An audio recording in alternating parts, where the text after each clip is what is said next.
शब्दसुमनाने स्वागत आहे आणि यानंतर लगेचच या जाहीर प्रचार सभेचं प्रास्ताविक करण्याची विनंती मी राष्ट्रवादी काँग्रेस शरदचंद्र पवार पक्षाचे स्टार प्रचारक सन्माननीय प्राध्यापक श्रीरामजी मुंडे यांना विनंती करतोय आपण प्रास्ताविक करायचं।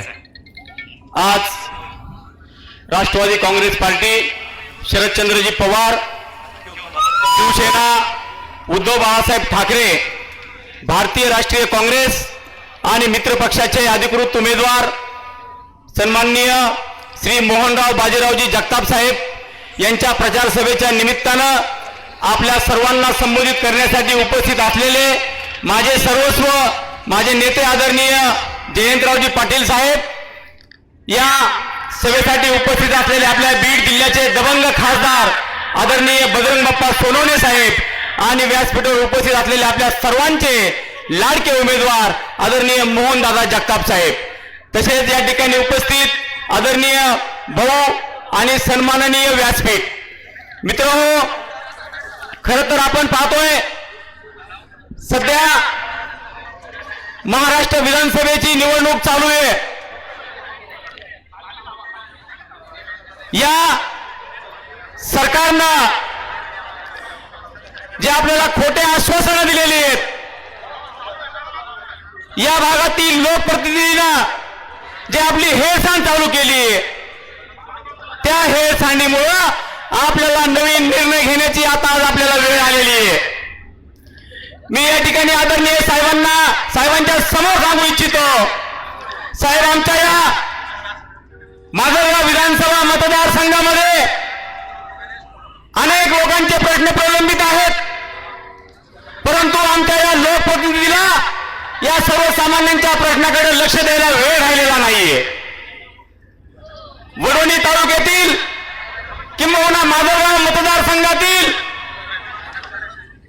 प्रत्येक गावातील रस्त्याचा प्रश्न असेल, एवढंच नाही साहेब, तर आदरणीय शरदचंद्रजी पवार साहेबांच्या नेतृत्वाखाली आपल्या सरकारमध्ये आपण वडोणी तालुक्यामध्ये अप्पर कुंडलिका प्रकल्पासाठी मान्यता दिली, तो प्रकल्प पूर्णत्वास गेला। आज त्या प्रकल्पामध्ये मोठ्या संख्येने 100% पाणीसाठा शिल्लक असताना सुद्धा वडवणी शहराला 5 आणि 6 दिवसाला पाणी पुरवठा केला जातोय। याचं कारण आहे की यांचं नियोजन नाहीये। वडवणीची नगरपालिका त्यांच्या ताब्यामध्ये, परंतु वडवणीमध्ये आजही आपण पाहतोय की गावातून घरातून बाहेर निघे तर रस्त्यावर येण्यासाठी आपल्याला रस्ता सापडत नाही, खड्ड्यात रस्ते की रस्त्यात खड्डे हे सुद्धा आपल्याला समजत नाही। म्हणून आज आपल्या सर्वांना माहित आहे की या मतदारसंघामध्ये कशा प्रकारे हे लोकप्रतिनिधी वागतात। या भागाचे लोकप्रतिनिधी टक्केवारी घेण्यामध्ये मग्न आहेत, त्यांना लोकांच्या प्रश्नाचं देणं घेणं राहिलेलं नाहीये, फक्त त्यांना टक्केवारी घेणे, कार्यकर्त्यांना धमकावणे आणि त्यांना जीव मारण्याच्या धमक्या देणे, याच्या पलीकडे या भागातले लोकप्रतिनिधी काही करत नाहीत। साहेब एवढे लोक आलेले आहेत, हे लोक फक्त आणि फक्त शरदचंद्रजी पवार साहेब प्रेम करणारे आणि मोहनदादा जगताप साहेबांना निवडून देण्यासाठी हे लोक या ठिकाणी उपस्थित झालेले आहेत। या लोकांच्या मनामध्ये तीव्र भावना आहेत या सरकारला उलटून पाडण्यासाठी। साहेब आपण पाहतोय, मी केवळ ओबीसी कार्यकर्ता असल्यामुळं, मी वंजारी समाजातून असल्यामुळं या भागातल्या लोकप्रतिनिधींनी मला कारखान्याच्या बॉयलरमध्ये टाकण्याची धमकी दिली, हे सगळ्या तालुक्याला माहित आहे। म्हणून साहेब, या भागातील जनता या निवडणुकीमध्ये या लोकप्रतिनिधीची जागा दाखवल्याशिवाय राहणार नाही। एवढंच नव्हे तर महाराष्ट्रामध्ये कशा प्रकारचं राजकारण चालू आहे, तोडातोडीचं फोडाफोडीचं राजकारण सुरू झालेलं आहे।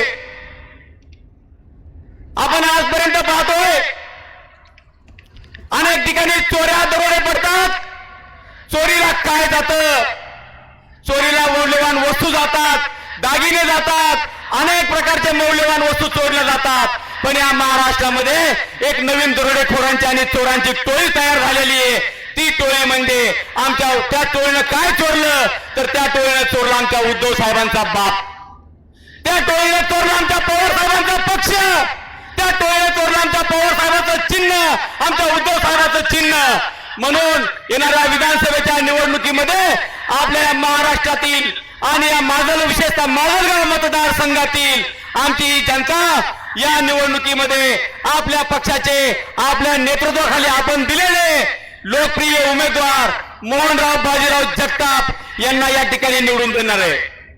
साहेब, मी राष्ट्रवादी विद्यार्थी काँग्रेसचा तालुका अध्यक्ष असताना मला आदरणीय बाजीराव भाऊंच्या सोबत काम करण्याची संधी मिळाली. बाजीराव भाऊ त्या ठिकाणी जिल्हाध्यक्ष म्हणून काम करत होते. आजही मी छाती ठोकपणे सांगतो की बाजीराव भाऊ जिल्हाध्यक्ष असताना त्यांचा कोरा लेटर पॅड स्वाक्षरी करून त्यांनी माझ्याकडे दिला होता. तो आजही माझ्या फाईलमध्ये जतन करून ठेवलेला आहे.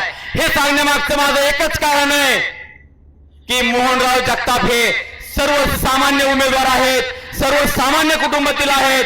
बाजीराव जगताप यांनी 3 वर्षे ऊस तोडला आणि आज त्यांनी ऊस तोडून शेतकऱ्यांच्या अडीअडचणी जाणून घेऊन त्यांनी या भागातील शेतकऱ्यांचा प्रश्न सोडवण्यासाठी छत्रपती सहकारी साखर कारखाना उभारला आणि त्या माध्यमातून ते आपल्या शेतकऱ्यांना न्याय देण्याचं काम करत आहेत. लेटर पॅड संदर्भातला सांगण्याचा माझा उद्देश असा आहे की उद्या मोहनराव जगताप साहेबांना आपण आमदार करणार आहेत. प्रत्येकाला वाटणार आहे हा माझा आमदार आहे, मी स्वतः आमदार आहे.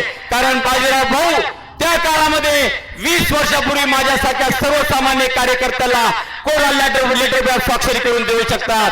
तर मोहनराव जगताप साहेब आमदार झाल्यानंतर सुद्धा आपल्या सर्वांना प्रत्येक अडचणीमध्ये शिफारस करून त्या ठिकाणी कोरा लेटर पॅड सुद्धा द्यायला मागे पुढे न बघणारा व्यक्ती असल्यामुळं आपल्या सर्वांना त्यांना या विधानसभेमध्ये येणाऱ्या 20 तारखेला तुतारी वाजवणारा माणूस या चिन्हासमोरील बटन दाबून त्यांना प्रचंड बहुमताने विजयी करायचे आणि आपले नेते आदरणीय जयंतरावजी पाटील साहेब यांचे हात बळकट करून आपल्याला या ठिकाणी सत्ता परिवर्तनाचा एक हिस्सा बनायचे. एवढं बोलून या ठिकाणी मी थांबतो, माझी रजा घेतो. जय हिंद, जय महाराष्ट्र, जय राष्ट्र.